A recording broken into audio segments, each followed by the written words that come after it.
Okay, so let me move the map over so people at home. And if, for instance, you get bored, you're like, I want to review the French and Indian War. All you have to do is look at this. It takes no time, right? I put it on my website, my JCS. I told you how to get to all my YouTube sites. Yeah. If you go on, I don't even link them to my other website anymore. If you just go to YouTube and you type in JCS Balloon, that's my handle. That's my Yahoo name or my YouTube name, and you can click on it. That's my my channel, and you can. I almost got 200 subscribers. Most of them are from Taiwan and the Philippines, but you can be part of that. And because only people who ever watch APUS stuff are just pretty much you guys, right? The econ stuff, people from around the world watching, but the APUS stuff is mostly just you guys. But you can find whatever video it is, and you can click on it and watch it. Sometimes I like to see what I look like when I teach, and my wife thinks that's really, really arrogant of me to watch myself teach. But whatever, she's wrong, I'm right. So anyway, the French want to put forts and to come into this area, and so the British.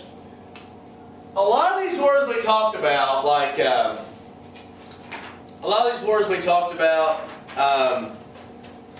King William's War, Queen Anne's War, these wars oftentimes start in Europe and kind of bleed over to the Americas. But the French and Indian War actually becomes a bigger war in Europe. You know what war becomes in Europe? 7 Years' War, which is a huge war in Europe. It actually starts in the colonies and then bleeds over into Europe. And this war is foundational in understanding the American Revolution, which is why we take more time. Not the battles per se, what happens because of it. What happens, why the war starts, and then what happens because of the war, right? Okay, so this is really, really important. So, the Ohio Valley was our issue. George Washington was a surveyor, and he was in the Colonial Virginia Militia. And he was given the task of going in the Ohio Valley and keeping the French from establishing forts and hopefully allowing the British to set up forts themselves. And he eventually, after this thing with Fort Necessity, he loses a battle near what's called Fort Duquesne, which is close to sort of present-day Pittsburgh. And he loses this battle. This is in 1754. Literally, George Washington was kind of the guy to start the French and Indian War. So he actually was allowed to, when he lost, he was allowed to keep all of his men and march back home. But this begins the war. And what we're going to have on one side are the French and almost all Native American tribes. And on the other side, who are we going to have? The British and... the colonies. Well, okay, the British colonial are, I was going to say Iroquois.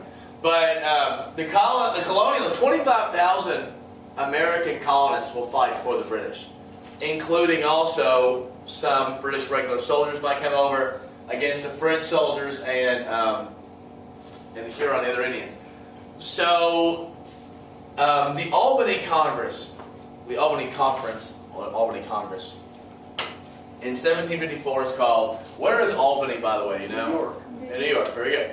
The Albany Congress is called, and Ben Franklin, I see, the British side with the Iroquois, so they've got the Friends now. But Ben Franklin, along with some other delegates, tries to launch a plan, called the Albany Plan, for a union.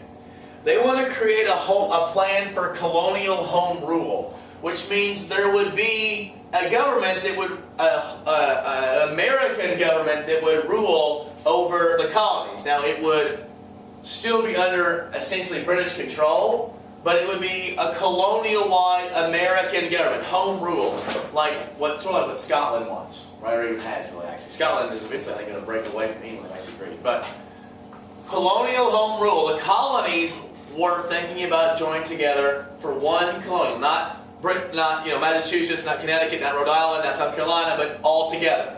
Why is this significant? Because they're separating themselves from Britain. Kind of them and then Britain. Okay, so number one, this is the first time we've heard someone officially talk about having colonial rule, like home rule. But also, also, we haven't seen, like we had the Confederation of New England, right? That was just a couple colonies. But what is this all about? This is all of them, right? This is really significant because the colonies are meeting delegates, right? Different delegates in different states are meeting, or colonies are meeting each other. And this is going to be exceedingly important in establishing connections so these colonies, when they end up leaving Britain, have connections, right? So this is the first part. Oh, you 1 second. But what comes out of it is this. The American colonists, the American delegates actually reject this. They're like, this isn't enough home rule. The American colonists are like, no, we want more rule.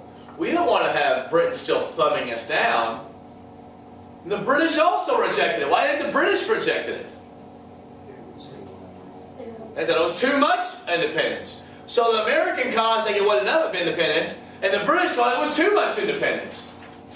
Isn't that pretty significant? That they are far apart on who and how they're going to be governed. And you've probably seen this in your textbook or seen before, that disjointed snake that was like had colonies on it and said join or die. That's about the Albany Congress, right? We need to come together, not only to fight against the French and the Indians, but also to have colonial home rule. Because a lot of this was about defense, but part of it was also about political opportunities. Okay, so that is Albany. That's a big deal. And oftentimes you'll see multiple choice questions about the Albany Congress and home rule, and this is part of it. So understand that. Now, in terms of the actual war, the British got, whether you take notes on this is not going to be the test, but just so you know what happened sort of in general French-Indian War. The British were originally getting beat pretty bad. The British wanted to take more land in Canada, right? It's one of the stronghold of France. And General Braddock, who was a British commander, failed pretty miserably in going up into Canada and was replaced by a guy named William Pitt. What do you think was named after him years later? Pittsburgh. William Pitt decides to pivot and focus more on what we know today as the American colonies, and was pretty successful. And finally, the British beat the French at the Battle of Quebec. A guy named James Wolfe, you see him on there, or John Wolfe rather, you see him on there. He and the French commander both died at the Battle of Quebec. Basically, it's the last big pitched battle of the war. And the big thing I want you to know, very, very big thing, is the Treaty of Paris. You'll also find that like every other treaty is a Treaty of Paris. We're going to learn 3 different treaties that are all really important, that are all the Treaty of Paris. The French and Indian War one was Treaty of Paris, the one in the Revolutionary War was Treaty of Paris, and the one in the Spanish-American War was Treaty of Paris. And after World War I, it was the Treaty of Versailles, which is just 15 miles away from Paris. Have you been there before? No. It's pretty close though. Wasn't there a second treaty of Versailles or something like that? There were 2. Well, the big one, World War I, is the most famous. I'm sure there's been other treaties in Versailles. I thought there was somewhere else. France was the diplomatic language of Europe for hundreds of years. If you want to ever be a European historian, most likely you have to learn French. Or be able to read it anyway. Could it be called Peace of Paris also? That's what it's called. Yeah, Treaty of Paris. Okay. Yeah. The Peace of Paris, yeah.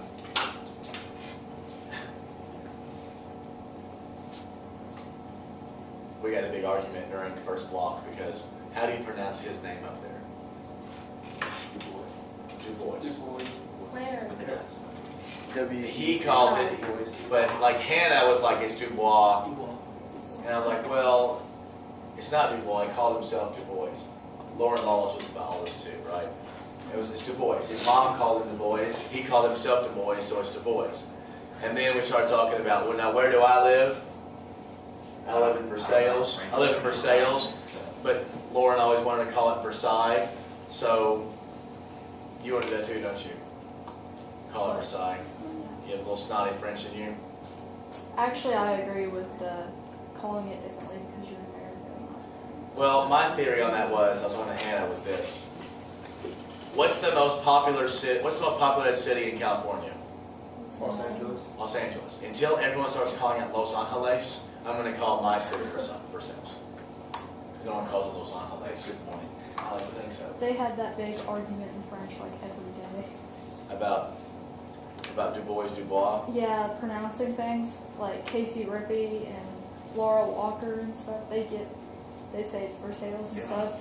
And Lauren Lawless and Hannah Meredith would be like, no, it's Versailles. They'd go on for like. A long time. That's definitely Lauren. The Treaty of Paris does a ton of things. First of all, it essentially kicks the French out of North America. Now the French, they officially have land over here still, but there's like 8 caribou, 12 people, 2 dogs, and a cat. That's really all who's over here, right? So they're not threatened anymore. So that's a big one. If you're America, how do you feel about what you've done? If you're an American colonist or a British colonist in America, how do you feel about what you've done in this war? Pretty strong. You're pretty awesome, right? We're an American colonist. We've pretty much been the sedentary neglect for 50 years. We've got a better standard of living than Britain, and we just went up against the French, 25,000 of us, and we won. Yeah, the British helped, right? They brought over troops, but we were part of it. We're pretty much the best. We're America, right? We're George Bush's America, all right? And the confidence of the American colonists is very, very high. The British aren't quite so happy. Here's why. Number one, it costs just a crap ton to fight this war. And therefore, the British are paying a lot of money so the Americans can feel like they're pretty baller. Secondly, and this is pure American, during the war, many American colonists traded with the French. Now remind me, who were the British fighting? The French. American colonists were they were like, you know what? Patriotism's fine, but capitalism's more important, right? I understand that I'm British, but I'm making money. And the British didn't like that either. So they had to pay a bunch of money. They're upset about some British colonists actually trading with the French. And then they were mad because Americans wanted to continue their push west. Well, their push west, as Americans continued their push west, who were they running into increasingly more?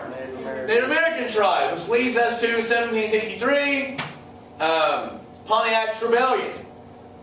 Chief Pontiac and the Ottawa Indians, the Ottawa culture is a northern Michigan area. Pontiac actually was able to organize several Native American tribes and fought fiercely against the British colonists and the British themselves. Taking over 2,000 lives, wiping out almost like 9 forts. It took almost 18 months to crush this rebellion. Very, very expensive. Lots of lives lost. So what did, it ended in 1763, what did the British do as a reaction? No. They passed the proclamation line of 1763. They said, this line right here, American colonists are not allowed to go west of it. Indians on this side, colonists on this side. Now, how do you think colonists felt about this? They didn't like it. Why? Because they couldn't bend. They're not free. Like they're Because They the didn't like British British telling them what to restricted do. this. The British did occupy that land. You say did. The British weren't over here first. Secondly, they're like, what, didn't we just fight a war?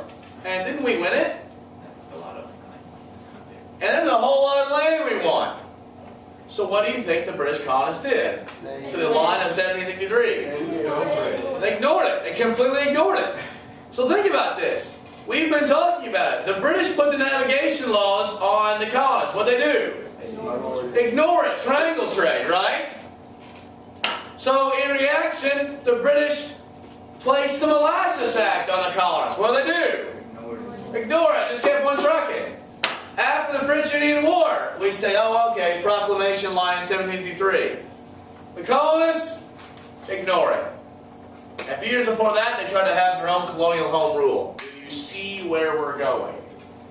You can see that the French-Indian War, what happens because of it, and what happens as a result of it. Is that the same thing? It'll be the same thing.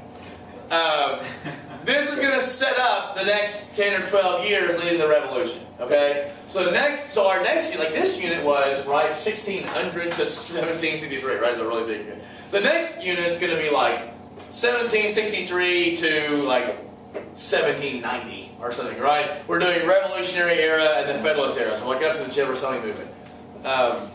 It's going to get. What you're going to see is every unit getting a lot more specific, right? This unit, especially early on, we had big broad ideas, right? Like, you know, Anglicanism versus Puritanism, right? Religious stuff versus capitalist joint stock. But now it's going to get more specific, okay? What questions do we have over the French and Indian War and that? Yes. Who's Cheryl Braddock? He was the British general who tried to move the British into Canada and failed miserably early on in the war. That shame. I've never seen a test question like General Braddock, but I just want to let you kind of know how the war went. Also, keep in mind, these wars back in the 18th century, these weren't like World War II, where you're seeing gigantic battles every couple of days here and there, right? We're talking about where months would go by and they wouldn't fight. In fact, it was oftentimes seen as being really uncouth and uncivilized to fight during the winter, right? You know, you really start fighting in late spring, and you fight up through fall, and you take the winter off. It's not like today, we just plow on through and keep on trucking. Other questions? Okie dokie. So let me stop this.